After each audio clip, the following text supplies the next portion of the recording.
Okay, what are the benefits? Well, we sort of already talked about this, but I think the most important benefits are physiologic. So the more zone 2 you do, the better you are able to do both insulin sensitive and insulin independent glucose uptake. So this makes for very efficient mitochondria when it comes to glucose disposal.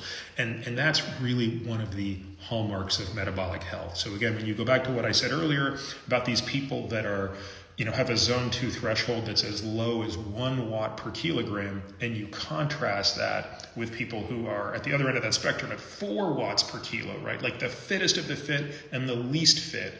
When you look at the glycemic difference, basically people with type 2 diabetes are going to be down at this 1 watt per kilo, and the people up at 4 watts per kilo are basically going to be the most carbohydrate sensitive people imaginable. And remember, every day you age, you're becoming less and less insulin sensitive, less and less carbohydrate sensitive, or more and more carbohydrate sensitive, less and less carbohydrate resistant. And so we want to push the boundaries of that as much as possible. I think the other benefits, there's certainly some evidence that this increases our mitochondria's ability to combat reactive oxygen species and all sorts of other damaging processes involved in inflammation.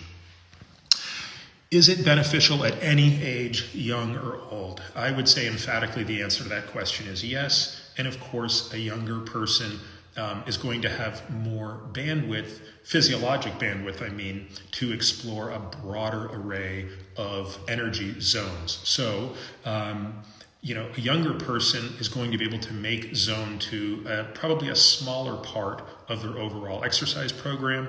And whereas I think as we get older, even certainly at my age, I'm less interested in now how well I'm performing for any reason other than my overall health, and therefore I put more of my relative exercise time into zone 2.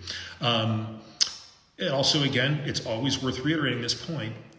The amount of time you spend in zone 2 is heavily dependent on what your aspirations are.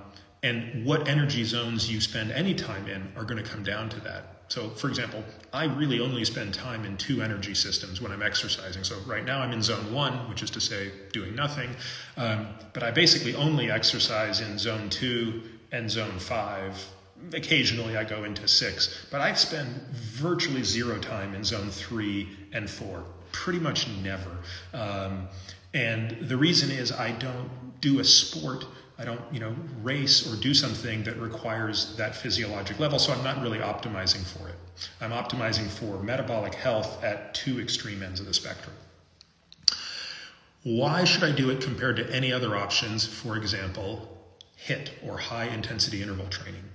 Well, it's doing something quite different from HIIT. In fact, this is funny. This came up exactly on a call that I had, as I was saying, on this call.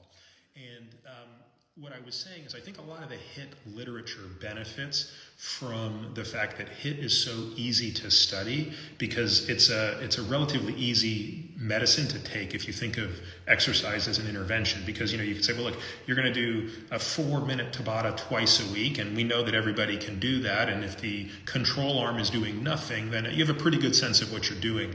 But we don't want to confuse the promising or interesting literature on HIIT with the benefits that we see from a more protracted type of activity like this. I would say that they're doing different things, which is not surprising, right? If anyone's ever done, a Tabata versus a steady zone 2, you realize they're as dissimilar as fasting is from eating a Mediterranean diet. Why would we expect those things to be the exact same?